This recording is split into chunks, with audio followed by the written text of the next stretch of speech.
All right. Party people in the place to be, vandals, and all kinds of invisible people. This is a brand new episode of Pink Spots, a shorter form version of this show, Pink Buzz, where we talk about, you know, uh, graphic novels and, comics that we like. And tonight, Joey, what are we talking about? We'll be talking about. We're going to be going into some of Jeff Lemire's earlier stuff. So we're going to be hitting up his first Vertigo book, which would be The Nobody. I believe, this is the book he did right after he did Essex County. Yes. And yeah, so it's pretty early on in his comic career. So we'll be taking a little dive into that and see what's up with his earlier stuff. See if he had it right from the start, or if he grew into him like what he is today, or if it was pretty apparent right from the beginning if he was going to be the cartoonist he is today. All right. But before we get into that, we're going to do, of course, our check-in. Joey, you got anything you want to kind of shout out or talk about this week or this Well, fine Tuesday? should I start with my comics or the comics I read, or do you want to do the Kickstarter thing first? Whichever you're more comfortable with, buddy. All right, we'll do the comics I read first. All right, so this is one that we've both been reading, the final issue of Three Keys. Oh yeah, Yeah, and the back cover is pretty cool too. They put the variant on the back, which is pretty cool. I mean, yeah, they that's don't usually sweet. do that. Yeah, you get like double cover, right? You get one in the front and one in the back. Pretty sweet. Did you Yeah. read it? So yeah, I read it. Wrapped up. It was kind of cool. Like definitely leaves it open for more, because now they revealed like a huge threat, and his who is it? Theon is the white one, and who is the other one? Uh, shit. Anyway, like he gets taken over by the other one, the other girl that kind of teams up with these cat creatures, and then she turns him into that big fucking monster. It's so cool. The monster designs in this book were pretty goddamn dope. The art in general in this book was really good. Yeah, So Messina is definitely like a really cool artist yeah, that I'm happy to have learned about lately. like that's really cool. Like she does a backflip away from the monster, and just like the perspective of it and stuff, so cool. Two swords, double yielding swords. The action scenes were pretty good in this issue. Yeah, really fun stuff. Yeah. He always does that jumping in the air Yeah, he's. with the sword ready to go right there. That's almost exactly like the cover two, except for Theon Yeah, is there and it's a monster instead of like a crowd of zombie type dudes. yeah, it's cool stuff. It was cool. If you're into monster books, like kind of like kaiju, because a lot of the monsters in there are big, so it's got a little bit of kaiju feel to it, but really fun book. Yeah. Hey Manu, Hey Manu, what's up? He's got a Kickstarter coming up soon this month. He's gonna be I can't remember if it launches on the 10th. I'll have to double check that, or the 14th maybe. I can't remember, but anyway, middle of the month there, Manu's launching his next campaign for Volume 4, Book 4 of Tales from the Interface. We'll be having him on. I don't have my calendar here. I believe on the 21st. Is that right? yeah, the 21st. 21st. Yeah, he'll be on the show. We'll be talking Tales from the Interface. All right. So my next book, The that 15th is when the Kickstarter goes. 15th, yeah, middle of the month. So I wasn't too far off. 14th, 15th, yeah. Cool. So yeah, I think I don't know if he has the pre-launch. So go sign up for the pre-launch. I think there's a link. I believe there might be a link in his Twitter at Incorporated. Incorporated is INKOR, like operated. So, or menu, you can look under menu and go find it there and sign up for the pre-launch. All right. So the second book I read this week, Almighty. This book was I really dug this book. It's kind of like a Mad Max dystopian type deal. Nothing like the art is fantastic in it. Yeah, it's La Roca. Yeah, La Roca. I mean, it's great. I mean, it's not a completely original idea to the story, but man, is it done well. Like I mean, I don't care if it's a brand new original idea, but if it's done well, then I don't really don't care, and it's done really well.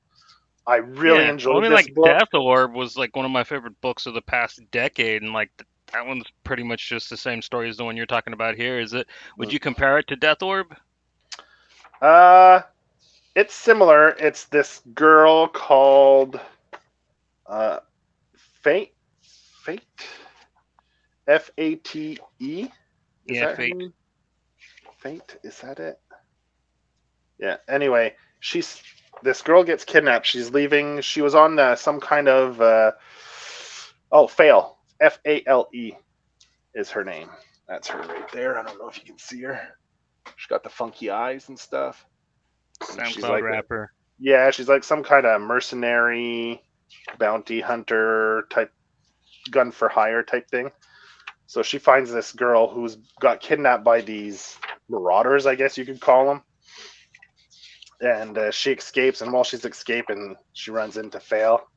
And yeah, like, boom, sniper rifle. Like, he's aiming the gun at her head, gonna shoot her. Sniper rifle, fingers are gone. Like, there's so many great panels in this. It's fantastic. Like, I highly recommend this. This is good. If you like Mad Max style books or dystopian end of the world type stuff, man, it doesn't get better than this. It's super well done. Love this book. Really good. Can't recommend it enough. Almighty. Really good. Uh, all right, and I think it was a bit thicker than a normal issue, so you get quite a bit of story in here. I think it might be a like 30 some odd pager, like a 36 Yeah, pager or Image something has like been that. doing that a lot lately. Mm. Yeah, so you get a lot of bang for your buck on that one, and it's a $3.99 price tag, so it didn't cost more. So yeah, you get some pretty good bang for your buck there. So now, next for my check-in, I'm going to talk about a couple Kickstarters. So let's see, which one are you going to have to throw up there first? You're going to do, all right, so today, it started today. Metalhead Samurai launched today on Kickstarter. That's Dylan Corbuser's new campaign. He did one previously for Grubbits, the Apocalyptic Dog, and this will be his second Kickstarter. And in fact, Grubbits' first appearance was in Metalhead Samurai, which he actually released a long time ago. I think pre-pandemic or just before the pandemic, or right when the pandemic hit. He released Metalhead Samurai, but now he did a revised version. Is doing a proper release for Metalhead Samurai, and it's on Kickstarter right now. When I went and checked, I believe they were at 80. He was at 80 something percent, maybe 85% for his first day, which is fantastic. So yeah, man, go check that out on Kickstarter. Go back that.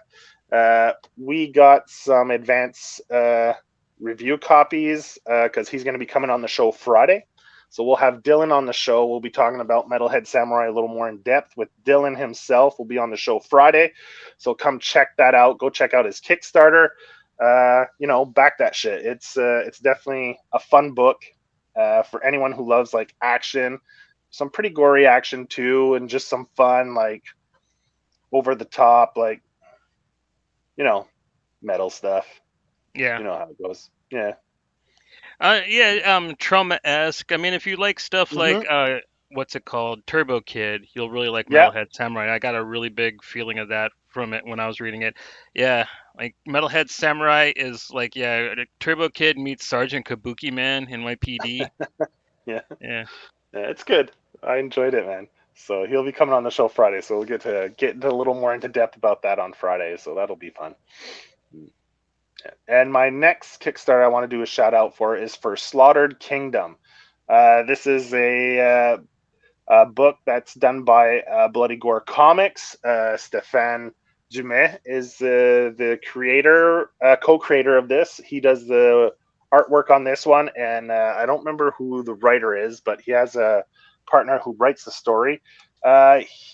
Bloody Gore Comics. You might recognize the name from previous Kickstarters that they did. Renegade XL 900. They did 2 books for that on Kickstarter. So got a few Kickstarters out, and this one looks pretty good. Like, we're talking about Metalhead Samurai. Well, this falls well within the same style, the same vibes. So Yeah, not like I this, was saying not this. before, just look at Yeah. this cover. I mean, it looks like like I told you, it gave me like really big 2007 vibes, like total deathcore. Kind of reminds me of like a Chelsea Grin album cover or hmm something like that. hmm Yeah, I believe they're at maybe 94, 95%. So they're on the cusp of funding, and they have about a week left, 6 days, I believe. So yeah, man, go back that book. It looks awesome. It really does.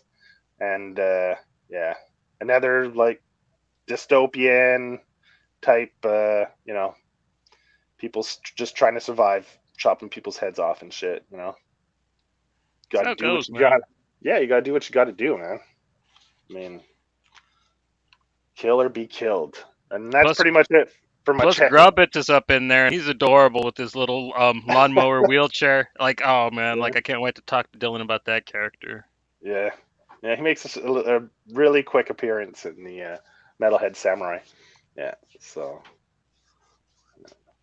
So would you got anything, Johnny? Man, you got anything Yeah, to check in? I watched a movie that like hella reminds me of the book we're gonna talk about tonight. I watched Akira Kurosawa's Drunken Angel, which is Okay. a movie he made in 1948, pretty much right after the war.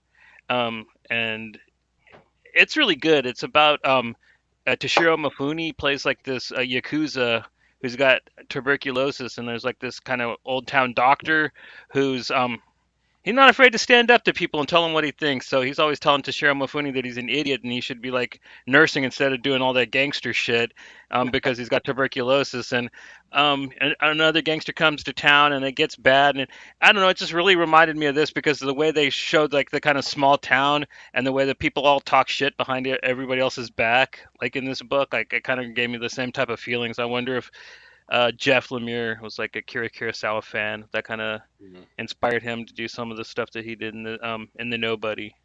Is that black and white? Yeah, Nice. All right. Cool. it's a really good film. Like it's new to me. I've seen a lot of Kurosawa's work, but I've never actually seen him do like a gangster movie before. So that was Mhm. pretty Where rad. did where did you stream that? HBO Max. It's Ah. a Criterion movie. Okay. I I think don't that's the know. only way you can watch it in English is off the Yeah. Criterion. I'd have to check to see if we have it on our HBO here. Uh, uh, cool. Very cool. Yeah, and I Cool. like Criterion a bit because they don't over um remaster the films. They when they clean them up, they only do them up to 2K, and so like Mm, they don't look Willy Wonka out like mm, some other people when they 4K like old movies and take the grain out of yeah. them and shit. Like, yeah, that's not how you do it, man. No, because the special effects, they were designed to look good in that like quality of film, right? So when you clean it up too much, sometimes the special effects loses the magic, some of those But practical effects. Yeah. on the real, if you like a lot of Jeff Lemire's writing and stuff, like definitely check out that Drunken Angel movie. It'll remind you a lot of his work, Mm, which yeah. is and it's also Kurosawa, so you can't go wrong. Excellent. I'll have to check that out and see if I can stream it on HBO Canada. Yeah. They Uh, should because I think Warner Brothers owns Criterion, and that's okay. how come it's on. So like if it's the Warner Brothers side of it, it should be on there. I'm pretty sure that's how Criterion's on HBO Max. Cool. But you ready to get into the book? Yeah, man. Like, and we picked the Nobody, Jeff Lemire, and actually, Jeff Lemire has a show that's premiering this month on March 19th. He's going to be the adaptation for Essex County is going to be premiering on CBC. So anyone who's read Essex County, well, there's going to be a TV series adapted to the book premiering March 19th. So we could check that out. So Jeff's, he's got what? Sweet Tooth now. He's got Essex County. I mean, the guy's He's on a getting some tear. adaptations. Like I know that Gideon Falls is supposed to be being adapted too, but like I don't know in what level that is, but Mm, mm. so far his adaptations have been pretty good. I mean, Yeah. Sweet Tooth has done a few things. Like I don't like how young Gus is in it, but I've gotten over it. But like Mhm. I think that it was a decent enough adaptation. So like I'm Yeah, really it was hoping that solid. Essex. I'm really hoping they do Essex County justice because like that book is so good. Well, I think I remember reading that Jeff Lemire was even more hands-on with this series. The original script, screenplay, whatever, I think it got trashed because he didn't like it, and he rewrote it himself.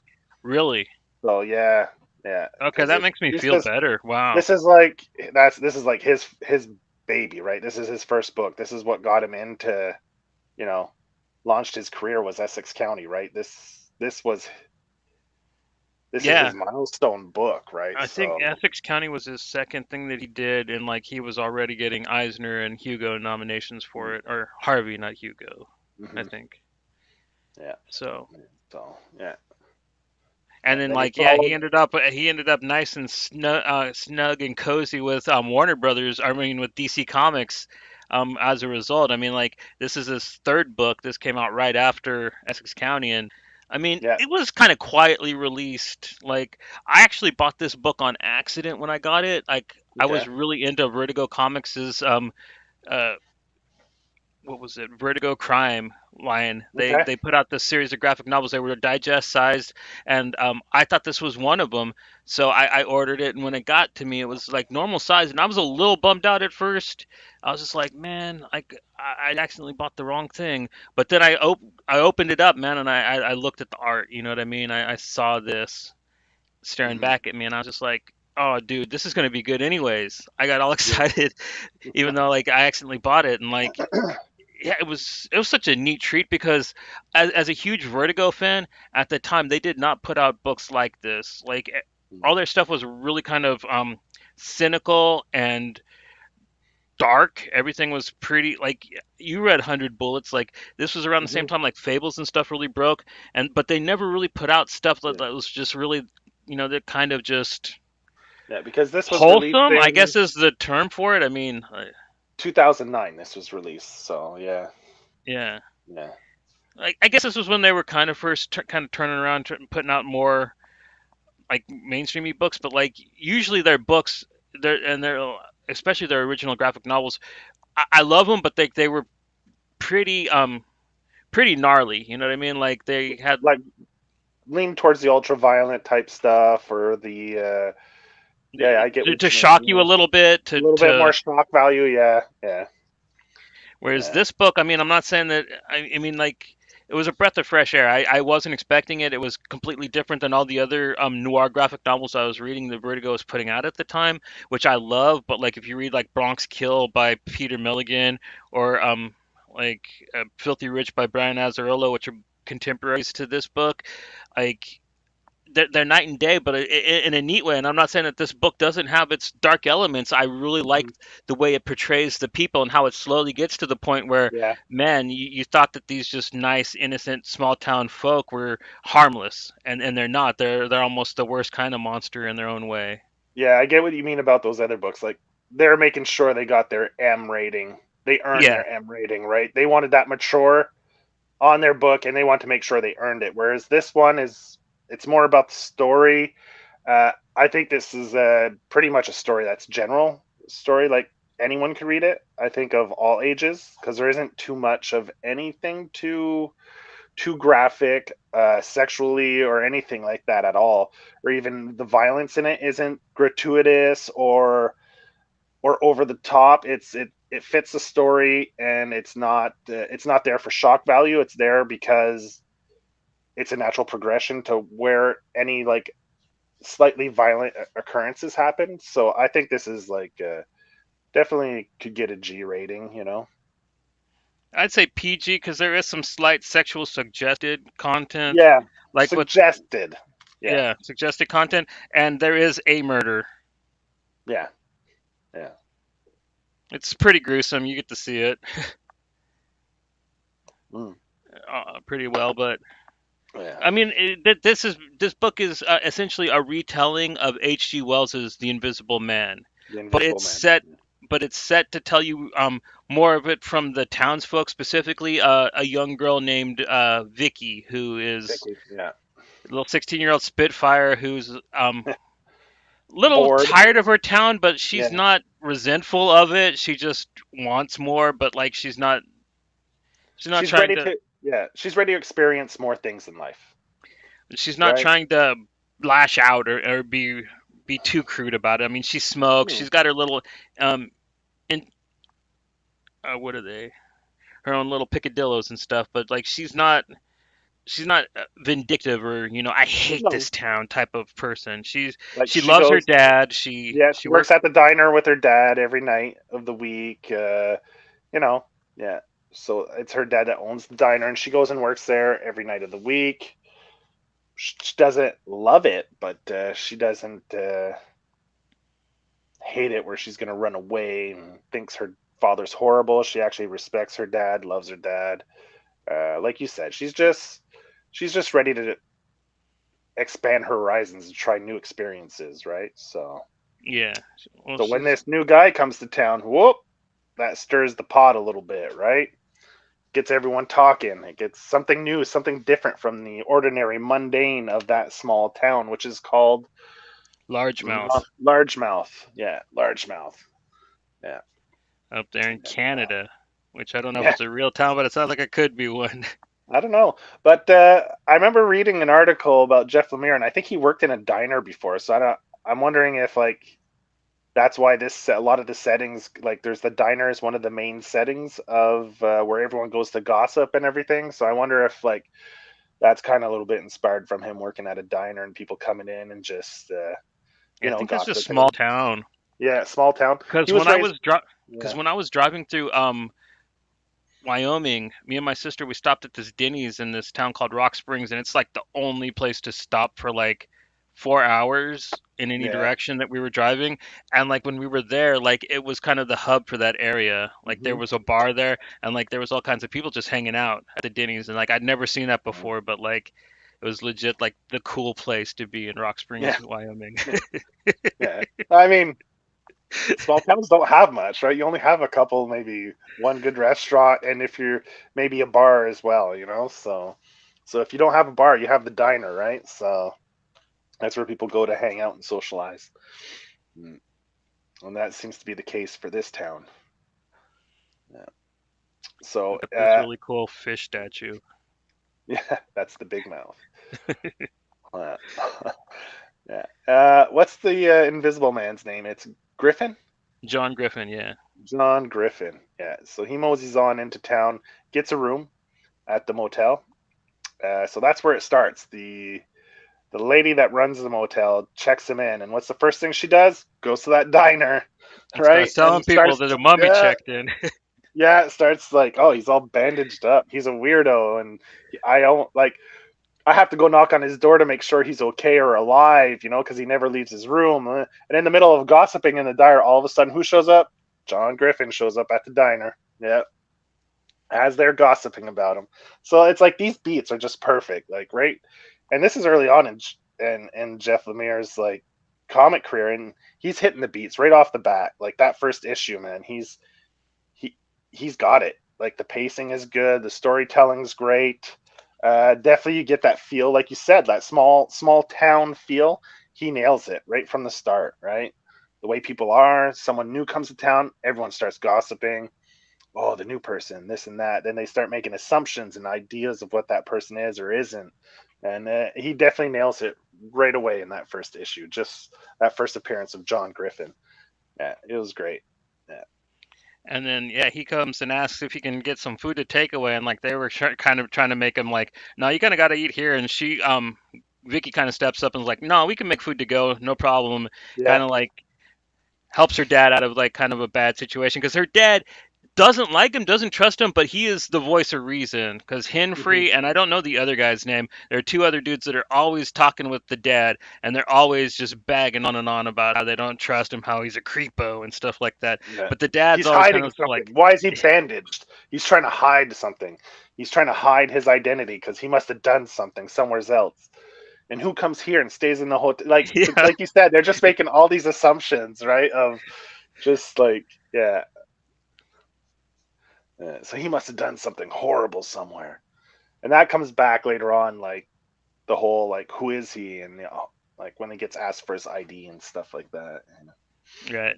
Yeah, So yeah, and she kind of she's kind of nosy. that was the intro of Vicky to him, right? That first scene in the diner. Yeah. Yeah, that's what the first time when Vicky and John Griffin meet, they actually meet for the first time. Yeah, and like you said, she does a nice thing, like saying, "Yeah, we can do takeout," and so that's their first encounter. And the story starts. It's narrated from her point of view, I believe, right? Right. The whole story. Like as we start, she starts telling the story. This town was boring, and until this person came to town, and that's where you see him walking into the town and the introduction, and nothing was the same after. And then that's how the story starts, and it's her narrating the story, and then you get into her at the diner, like you just showed before, and then it's gets that scene where you just showed the panel. Yeah. Yeah, she's a little nosy herself. She when she's kind of doing her chores around the diner and stuff, kind of peeks at the hotel and sees that his light's always on though. Like even though he doesn't mosey out, so she kind of thinks to herself and kind of makes the big decision. She's going to go and knock on his door and Mm-hmm. see what's up. And this kind of introduces the two of them. And I don't know. I really kind of enjoy just the neat little friendship that they have. Mm-hmm. Like I think that he kind of nails that perfectly. Yeah. That like there was never anything intended more between No. either of them.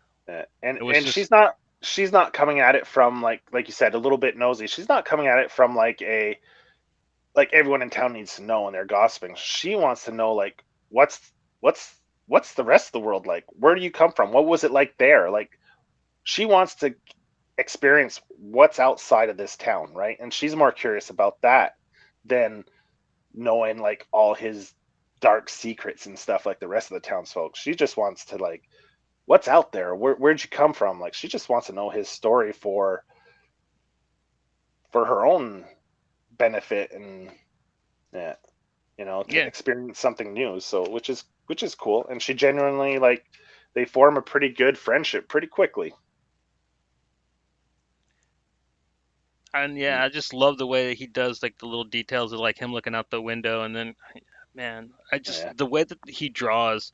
Like I am gonna make a bold statement here, and like Jeff Lemire's books are the best when he draws them in yeah. a story. I love everything that he writes, but like his best books are the ones that he draws himself, Did you?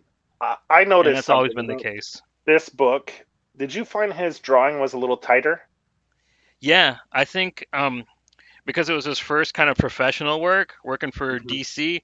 Like I think, yeah, he really tightened it up. I mean, as kind of loose and It's still very loose. indie as his art Yeah, style is, like it is the tightest, and it's even gotten more relaxed since this book. Like yeah. this That's is what I mean. probably the pinnacle of like Mhm. his artistic ability. I think he really kind of did a showcase with this, and there are just panels that prove that. Like Mm. this is Where he later in the goes book, with the but where he watercolors is and unwrapping. yeah, and when he's unwrapping. Oh, you're talking about when they do the flashback scenes Yeah, the where flashbacks are done with watercolors, and it's really cool. It's really like you see that. Yeah, like isn't that great? I love that. That's fantastic. shifting between like his line art and like his painterly style too. Like Like a little that's bit more, yeah. Like he, I don't know if it's watercolors or that's acrylics. I'm not sure, but yeah, it's fantastic. And there's a few panels like that when he does the flashbacks. He comes in with that the cyans, like, and it's all got that cyan tone to it. It's pretty cool. Yeah. Mm. Yeah, and that's what I noticed. I noticed like, and I think it might be a result of him just being super busy. Like he wants to work on his own books still and draw them and do his own stuff, but maybe his schedule isn't as permitting as it used to be. So maybe he's developed a bit of a quicker, looser style now to so he get more, keep up with his own work as opposed to just his writing stuff. And I think maybe this was back when he first started, so he wasn't working on multiple books like he is now. And Right. like he could probably devote a little more time to the artwork in it as opposed to Because he's like maybe. Colin Bunning it these days. He's got I don't even know how many books out right now. And he said he was going to try to cut back and do less. He's like totally Colin Bunning it, man. Yeah, yeah. But I mean, the artwork in this is fantastic. If you dug his style, then you'll. This is a treat because there's some panels in this that are fantastic. There's that one panel where he's looking back when he has the interaction with the cop when he goes to his room, and where the bandages like kind of go off to the side where the bubble is, and then I thought that panel was fantastic too. Like there's so many. It's good. I noticed it felt a little tighter than his work you probably see now. Like you said, it's a lot looser. Uh, but this it still has that loose style, but much tighter, a little more controlled. I find. Yeah, and I just love the blue. I'm so used to black, white, and red, but like the black, white, and blue in this, it's lovely, man. Yeah, Like I just think, and I think the blue like kind of adds a little bit to the isolation, the loneliness, the seclusion. Like that blue kind of leaves a little more cold. Like kind of, I think it definitely lends to the tone of the book. Mm. It isn't the warm tones that you see, so it makes. Yeah, I think it definitely adds to the mood. Yeah, it's great. and I guess this kind of showed. I mean, like I know that I'm a little surprised that he's taken such a dive into horror, but I guess this showed like even early on he was kind of interested in some of the aspects of it. Doing the Invisible Man. I mean, it's Hmm. not the most horrific horror story, but like he is considered one of the classic movie monsters. He is considered an icon of horror. Even though, like, even in his old movies, he only killed like one dude, I Yeah, think. yeah. And then as the story goes too, like the father, they definitely get in quite a bit into the father daughter relationship, which like we were saying before, like Jeff Lemire, like he always does the feels, right? And right from the start, this book too. So Yeah, like it goes for the feels, like at the end and stuff. The way the book ends, it definitely goes for the feels, right? So. yeah. The way it explains, like, when the mom left, how that affected the father in particular, and how they kind of just keep driving that nail home. Yeah, like that was And that's one of the particularly reasons. tragic because the dad really is trying hard, but like he just really can't because there's a piece of him that's gone because of what happened. And that's one of the reasons why I think the daughter too, she doesn't just take off from the town, right? Yeah, She doesn't want because to she leave the dad, and literally, that's, yeah, she feels that she has to stick around and help take care of him, right? Help him with the diner, and you know, mm, yeah. And as a story goes, like the father, you see, like I don't want you, because she gets seen talking to John, right? And then the father's like, I don't want you going near him or talking to him. I don't trust him, right? And then she's like, she goes and sneaks around to go see John, saying she's going to hang out with some friends, and she often they build their friendship and they watch old old movies together. Like they make a habit of just like watching movies together in his hotel room and stuff, and just chilling. yeah, Yeah, she asks him stories about living in the city and being in love and stuff like that, and he kind of just tells her kind of vaguely though. She doesn't They don't show like exactly how he explains stuff, but she says that like he kind of vaguely tells her things about like his past without like getting too into it because in he detail. is kind of mysterious and aloof still, which Mm. you end up finding out about a little bit later. But like he basically kind of starts blending into the town. I love this panel where she's describing that too, where he's just chilling out front of the diner. Yeah, yeah, where people eventually got used to him being there, almost to the point where he didn't exist, right? Like, yeah, so that's kind of cool how. Yeah, the play on the Invisible Man, not just because he's literally invisible, just because he doesn't interact with people or he doesn't bring attention to himself, so he's almost like non-existent in that way. Yeah, One for of my for for for a small period of time. yeah. Like when she sees him outside of her school bus and walks home with him after he's like leaving the old dude's house and with the butterfly. Oh man, like does Jeff know how to just like I think this would make a truly magnificent film. Like I wish that somebody would actually make this version of the Invisible Man. Like I think it would make a wonderful A24 film. Yeah. Like Yeah, definitely. Yeah, that like what people like to call elevated. You art know, horror. yeah, whatever. I mean, that's a term. I think it's always existed. Just people like to coin it that way now. But I mean, that's how I would want to see this film made, though. Like, with that Yeah, kind of yeah, yeah, artsiness. You know what I yeah, mean? yeah, for Because sure. Yeah. Mm, mm, and but slowly you kind of start noticing that John Griffin himself isn't doing too well. He's kind of slipping mentally because of the serum that's caused him to turn invisible. He's kind yeah, of it has. slowly kind of withdrawing, but it's also he's kind of like losing his mind. He's kind of getting a little aggro, little crazy, which it's part of the classic Invisible Man storyline. Yeah, and they go in. They don't go in. They give you like just hints of his past. Like you see that he's having a hard time dealing with the fact that he's invisible, and also dealing with the guilt and grief of something that's happened in his past, and they hint at it, right? And that's part of it as well. Like he isn't dealing with his grief, or he hasn't, you know,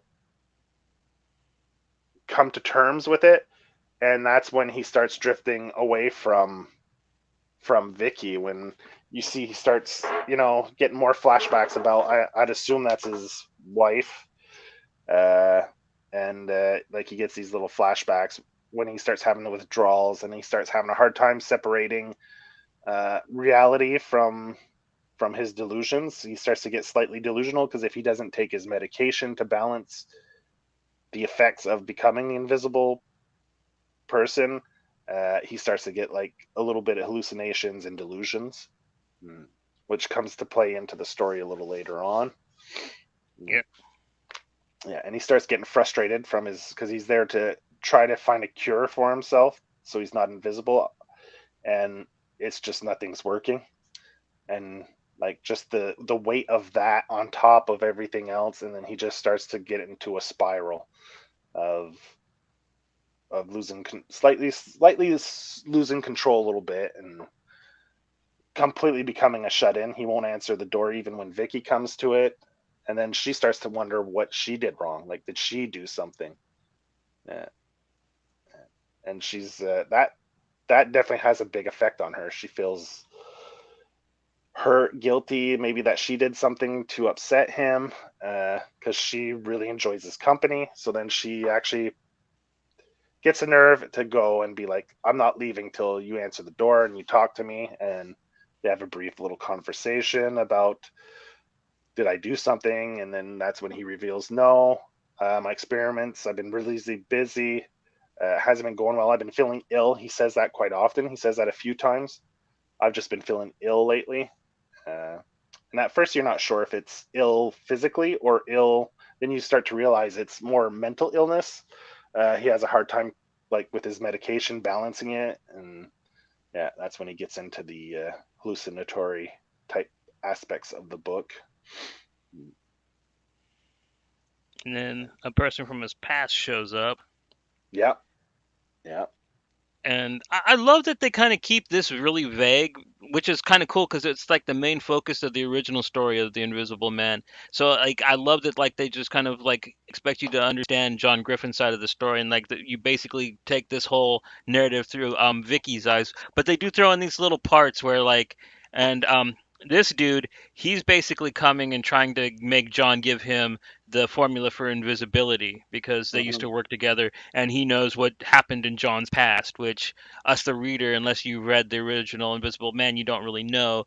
But I love that they kept it vague. I love that like they really made it so like if you wanted to know, you could actually still read that book. But if you're cool with that, and you want to just enjoy the narrative of this story, you can just let it ride. And basically, it's really cool. He makes the dude drink the invisible potion, and then he chokes his ass out. And I love just the way like he kind of slowly disappears panel by panel. And just in the reflection of his goggles too, which is Yeah. great. Yeah, that's so well done. Yeah. And I like the way they introduce the character, but they don't like. Is he a menace? Is he a bad person? They don't really, like you said, they keep it vague. Like, is he just a coworker that just wants it? And like that explains why he's at that hotel and being secretive and hiding away. And but they don't really say if that his lab partner is a bad person or a good person. They kind of leave it ambiguous. And then so when he chokes him out, it leaves that idea of, oh, maybe John's the bad person here, maybe he's not, so it keeps you guessing, right? And that part is great. I love that part where, like, is this the where we get to the part of the story where he descends into like that darkness and he becomes the villain of the story, right? Right. That's often that's the way these movies build up. Oh, he's a nice guy, this and that, and all of a sudden, oh, there's that one moment where it turns, right? And he goes towards that dark path and becomes the villain. And so it leaves you guessing, like, oh, is this it? Like, is Vicky in danger now? It raises so many great, like, it's great because it raises so many questions that you really have no idea. Yeah, so I love that part. It was great. That was like kind of like the part that gets, like you said, they keep it vague and ambiguous so that it builds tension within itself, and it's so well done. Right. And then you get these great scenes of him dragging the Mm-hmm. invisible body through the street. And Yeah. Hinfrey, of all people, sees him doing this, and like he Mm-hmm. goes and tries to tell everybody, but like they actually don't pay too much attention to this. But not long after, Yeah, um, because they're all confused, right? He's all hunched yeah. over and shit, and they're like, "What the fuck?" Yeah. But what ends up happening is the waitress at the diner, who is one of Vicky's dad's friend's wives, she ends up going missing, Uh, and Miley. yeah, Miley is her name. Yeah. everybody's convinced that Griffin kidnapped her. So they finally get the cop to go over and bug him, and the cop thinks that he's there for the guy that he choked out. So John flips out and knocks the cop out and runs, and Runs. Mhm. yeah, we get this really great scene of him disappearing. Taking his shirt off. Yeah. I mean, So I it's like, love oh. the way Jeff just did all the little tricks in this, man. Like I know it's kind of simple art stuff, but it looks so good in this book. Yeah, he has a great way of laying out his panels and pacing them, like And to after tell this you. happens, her dad, Vicky's dad, tells her to go home and hide, and we get this really great scene. I love the way he did this with the her taking off down the street, and then the other invisible footprints following her, Footprint. Yeah. and Yeah. yeah, and basically you finally get to see who John Griffin really is and if he is truly a friend or foe. And I don't know, I really love the way this book ends. Like, I don't know if I want to go too much further into the end of this thing, because Mhm. I think if you haven't read it before and if you're unfamiliar with the story, um it ends really great. I'll tell you that. It's a great read. It definitely will hit you in the feels, but not as Mhm. hard as something like Frogcatcher or Doctor Star by Lemire. This isn't. Mhm. He's not going to try to make you cry with this book, but he is definitely going to try to kick your heart in its balls. But um, I love the way that this book kind of ties everything together, and really plays with the idea of the original Invisible Man story. I really like the way that it played with the ending of that too. It's really Yeah. cool. It's just there's I don't want to. We'll talk about it after, but there's that one scene at the end that I it was just the one part of the story that I think Jeff Lemire didn't think through. Anyway, we'll talk about it after because I don't want to give it away, but so people can read it and get the twist and the surprises and that of the final chapter of that book. But like you said, man, it's fantastic, and like right from he had a way of telling a story, an emotional story, keep you emotionally invested in the story, and right from the start, like Jeff Lemire proved that he's a great storyteller.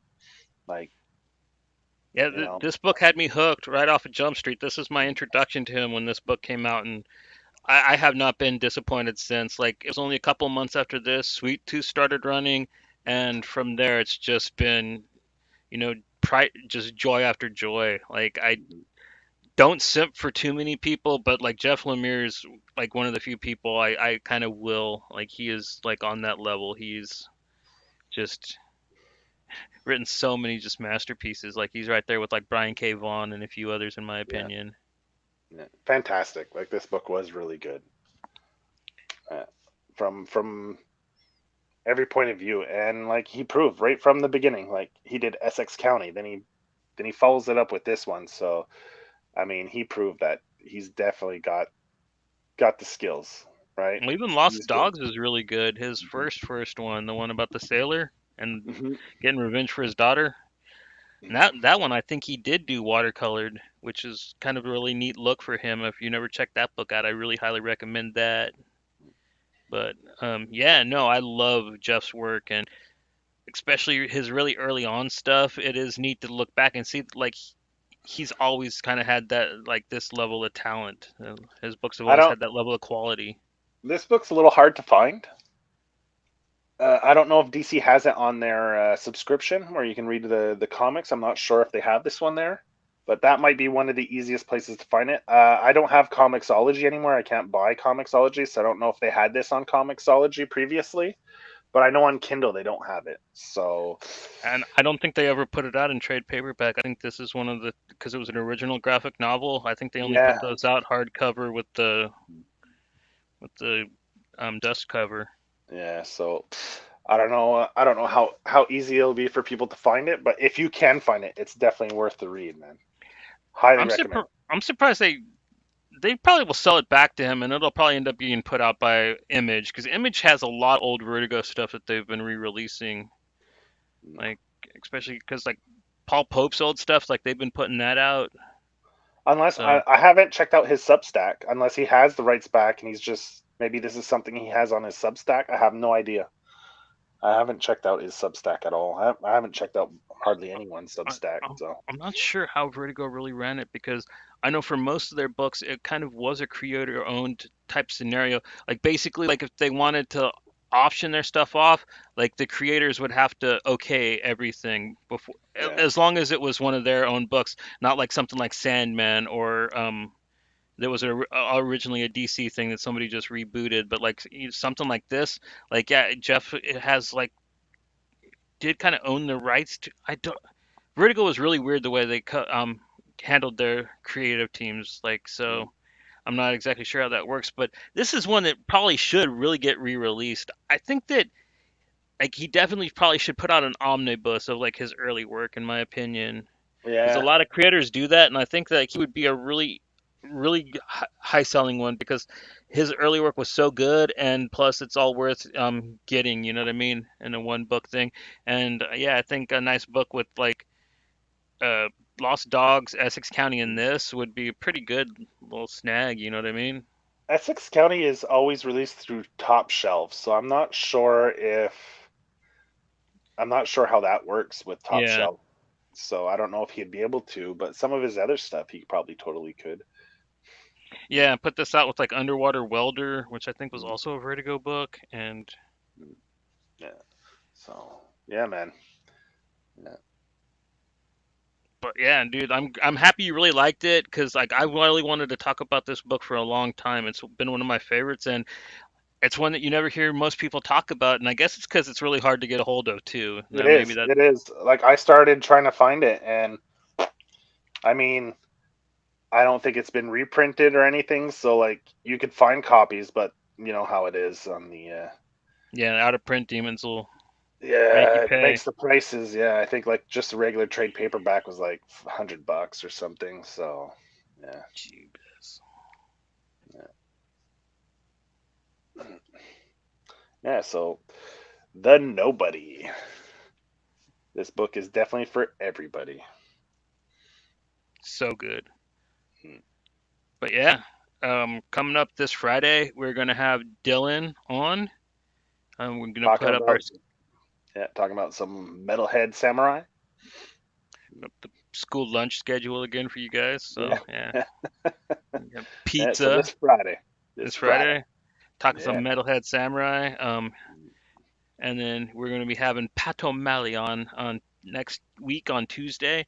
That should be a lot of fun. He's pretty rad dude. So Pop Scars, his book's going to be coming out. I think that the following week, the following Tuesday or Wednesday is when they release from Sumerian. His book got picked up by them, and it'll be releasing the following week.